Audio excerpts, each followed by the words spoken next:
Kronologi pembunuhan Sisadi tuan tanah di Temanggung, bermula hendak curi uang di kandang kambing. Sisadi 73 pria lanjut usia yang ditemukan tewas di kandang kambing di Kabupaten Temanggung, Jawa Tengah, ternyata korban pembunuhan. Pelaku, yang merupakan tetangganya, membunuh korban setelah kepergok hendak mencuri uangnya. Sisadi ditemukan tertimbun lemih pupuk kandang, di kandang kambingnya di Dusun Gembyang, Desa Kenteng Sari, Kecamatan Candiroto, Minggu tanggal 29 September tahun 2024 pagi. Korban dihabisi nyawanya oleh tetangganya yang bernama Amsori 41. Kejadian bermula saat Amsori memasuki kandang kambing Sisadi pada Senin tanggal 23 September tahun 2024 Maghrib.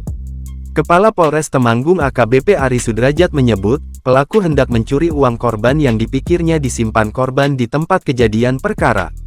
Tanpa Amsori sadari, Sisadi berada di belakangnya dan bertanya siapa dirinya. Ketika Amsori menoleh, Sisadi langsung mengayunkan palu besi yang sempat ditangkis pelaku. Ketika terjadi perkelahian, pelaku berhasil merebut palu dan kemudian memukul kepala korban sebanyak 3 kali, ungkap Ari saat konferensi pers, Kamis tanggal 3 Oktober tahun 2024. Ari menyampaikan, uang yang diincar pelaku tidak ada. Amsori lantas kabur. Amsori beberapa kali mendatangi TKP usai pemukulan. Pada Selasa tanggal 24 September tahun 2024 pelaku ke kandang untuk menimbun Sisadi dengan pupuk kandang. Pada hari itu dia juga mencuri seekor kambing milik korban yang kemudian dijual seharga Rp500.000.